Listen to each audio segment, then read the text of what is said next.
History of the birth of the computer inspired by the French textile industry. Let's rewind back to the early 1800s.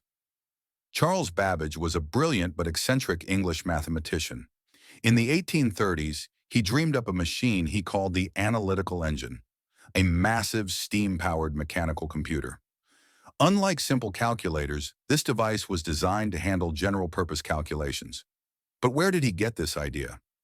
Babbage was inspired by the Jacquard loom, a French invention from 1804 that used punch cards to automatically weave complex textile patterns.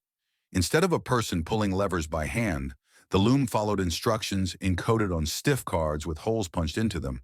This was essentially programmable automation. Babbage saw this and thought, if punch cards can guide a loom to weave fabric, why can't punch cards guide a machine to weave numbers?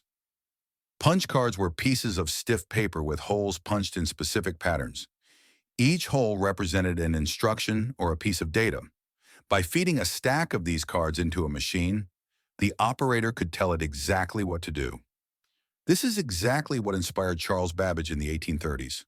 When he designed the analytical engine, he borrowed Jacquard's punch card system. Instead of weaving silk, Babbage imagined weaving numbers. His engine would read punch cards and follow the instructions to carry out calculations step by step.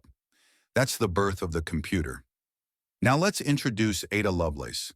Ada was the daughter of the poet Lord Byron, but unlike her father, she was fascinated not by words but by mathematics and science. In 1833, at a party in London, Ada was introduced to Babbage by her tutor, Mary Somerville, who was one of the great science writers of the time. Ada was only a teenager, but she quickly grasped Babbage's vision. A few years later, Ada translated an Italian paper on Babbage's analytical engine. But she didn't just translate it. She added her own extensive notes, which ended up being 3 times longer than the original paper.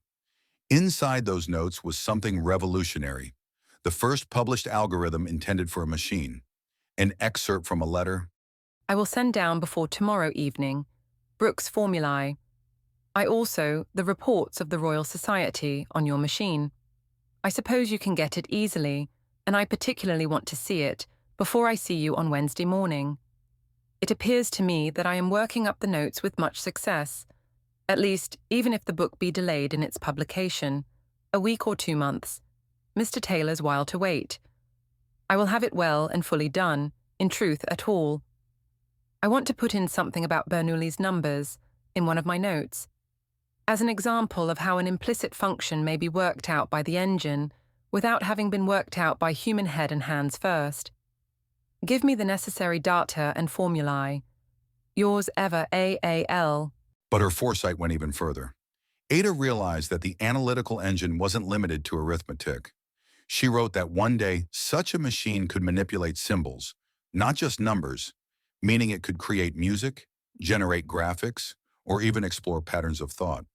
In the 1830s, she essentially predicted modern computing and even aspects of artificial intelligence.